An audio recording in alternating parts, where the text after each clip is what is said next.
नवरात्रि के 5वें दिन माता स्कंद माता की जय हो। सभी भक्तों को बहुत बहुत शुभकामनाएं। आज के दिन स्कंद माता की पूजा आराधना की जाती है। आगे की कथा इस प्रकार से है। देवी द्वारा महिषासुर का वध करने के बाद देवताओं द्वारा माता की स्तुति की जा रही है। पिछले भाग में आप यहाँ तक सुन सकते हैं। आगे की कथा इस प्रकार से है। हे देवी, सतकुल में उत्पन्न होने वालों के लिए तुम लज्जा रूप होकर उनके घरों में निवास करती हो। हम उस दुर्गा भगवती को नमस्कार करते हैं। हे देवी, इस विश्व का पालन करो। हे देवी, हम तुम्हारे अचिंत्य रूप का किस प्रकार वर्णन करें। असुरों के नाश करने वाले भारी पराक्रम तथा समस्त देवताओं और दैत्यों के विषय में जो तुम्हारे पवित्र चरित्र हैं, उसको हम किस प्रकार वर्णन करें। हे देवी, त्रिगुणात्मिका होने पर भी तुम संपूर्ण जगत की उत्पत्ति का कारण हो। हे देवी, भगवान विष्णु, शंकर आदि किसी भी देवता ने तुम्हारा पार नहीं पाया है। तुम सबकी आश्रय हो। यह संपूर्ण जगत तुम्हारा ही अंश रूप है, क्योंकि तुम सबकी आदिभूत प्रकृति हो। हे देवी, तुम्हारे जिस नाम के उच्चारण से संपूर्ण यज्ञों में सब देवता तृप्ति लाभ करते हैं, वह स्वाहा तुम ही हो। इसके अतिरिक्त तुम पितरों की तृप्ति का कारण हो, इसलिए सब आपको स्वधा कहते हैं। हे देवी, वह विद्या जो मोक्ष की देने वाली है, जो अचिंत्य महाज्ञान स्वरूपा है, तत्वों के सार को वश में करने वाले, संपूर्ण दोषों को दूर करने वाले, मोक्ष की इच्छा वाले मुनिजन जिनका अभ्यास करते हैं, वह तुम ही हो। तुम वाणी रूप हो और दोष रहित ऋग तथा यजुर्वेदों की एवं उद्गीत और सुंदर पदों के पाठ वाले सामवेद की आश्रय रूप हो। तुम भगवती हो। इस विश्व की उत्पत्ति एवं पालन के लिए तुम वार्ता के रूप में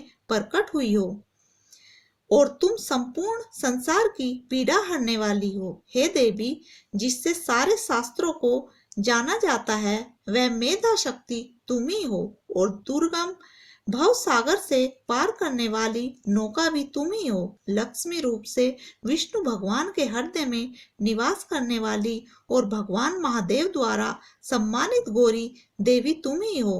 मंद मुस्कान वाले निर्मल पूर्ण चंद्र बिंब के समान और उत्तम स्वर्ण की मनोहर कांति से कमनीय तुम्हारे मुख को देखकर भी महिषासुर क्रोध में भर गया।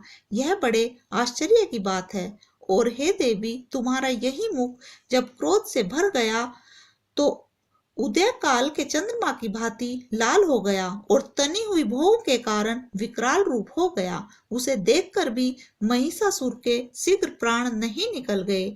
यह बड़े आश्चर्य की बात है। आपके कुपित मुख के दर्शन करके भला कौन जीवित रह सकता है। हे देवी, तुम हमारे कल्याण के लिए प्रसन्न हो। आपके प्रसन्न होने से इस जगत का अभ्युदय होता है और जब आप क्रुद्ध हो जाती हो तो कितने ही कुलों का सर्वनाश हो जाता है। यह हमने अभी अभी जाना है कि जब तुमने महिषासुर की बहुत बड़ी सेना को देखते देखते मार दिया। हे देवी, सदा प्रताप देने वाली तुम जिस पर प्रसन्न हो जाती हो, वही देश में सम्मानित होते हैं। उनके यश, धन और वृद्धि की पूर्ति होती है, वे वृद्धि होती रहती है। उनका धर्म कभी शिथिल नहीं होता है और उनके यहाँ अधिक पुत्र पुत्रियां और नौकर होते हैं। हे देवी, तुम्हारी कृपा से ही धर्मात्मा पुरुष प्रतिदिन श्रद्धा पूर्वक यज्ञ करता है और धर्मानुकूल आचरण करता है और उसके प्रभाव से स्वर्ग लोक में जाता है, क्योंकि तुम तीनों लोकों में मनवांछित फल देने वाली हो। हे माँ दुर्गे, तुम स्मरण करने पर संपूर्ण जीवों के भय नष्ट कर देती हो और स्थित चित्त वालों के द्वारा चिंतन करने पर उन्हें और अत्यंत मंगल देती हो।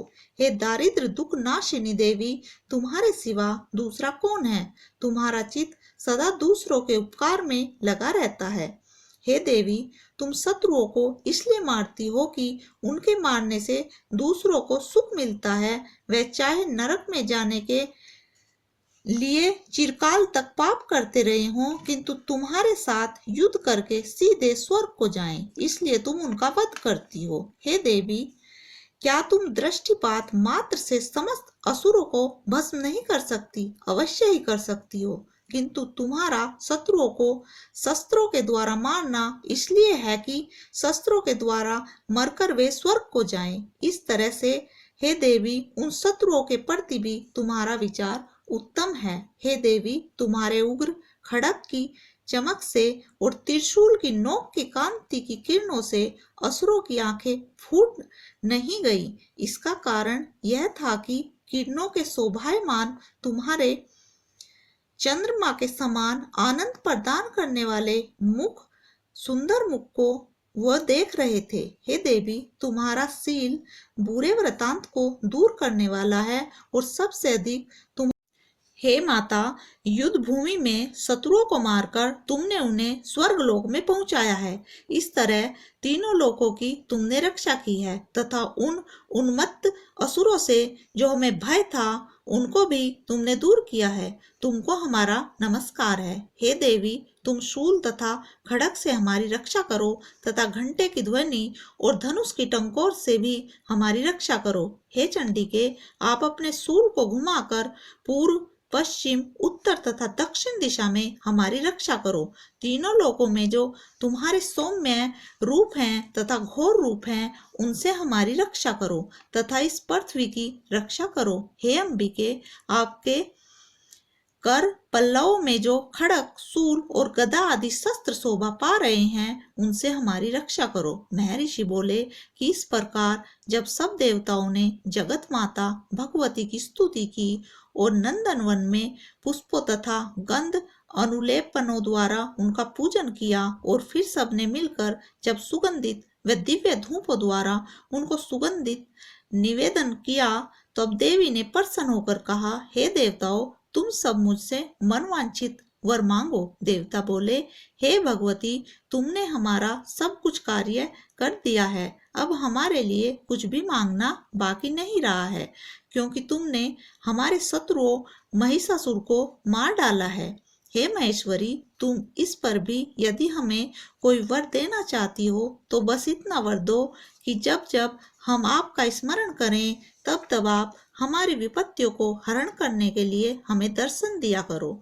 हे अंबिके, जो कोई भी तुम्हारी स्तुति करे तुम उनको वित्त, समृद्धि और वैभव देने के साथ ही उनके धन और स्त्री आदि संपत्ति बढ़ावें और सदा हम पर प्रसन्न रहे। महर्षि बोले, हे राजन, देवताओं ने जब जगत के लिए तथा अपने लिए इस प्रकार प्रसन्न किया तो बस तथास्तु कहकर देवी अंतर्ध्यान हो गई। हे भूप, जिस प्रकार तीनों लोकों का हित चाहने वाली वह भगवती देवताओं के शरीर से उत्पन्न हुई थी, वह सारा वृतांत मैंने तुमसे कह दिया है।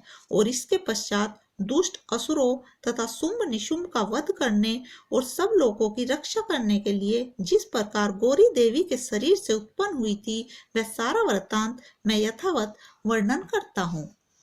इससे आगे की कथा हम अगले भाग में सुनाएंगे। इससे पीछे की कथा भी हम क्रमशः पहले दिन से ही सुना रहे हैं। आप जाकर पिछली वीडियो में सुन सकते हैं। इस वीडियो की अगर आपको स्केच देखनी है तो हमने इसी चैनल पर शॉर्ट वीडियो में डाली हुई है। वह अन्य भी सभी वीडियो की शॉर्ट में हमने स्केच डाली हुई है। तो देखते रहने के लिए बहुत बहुत धन्यवाद।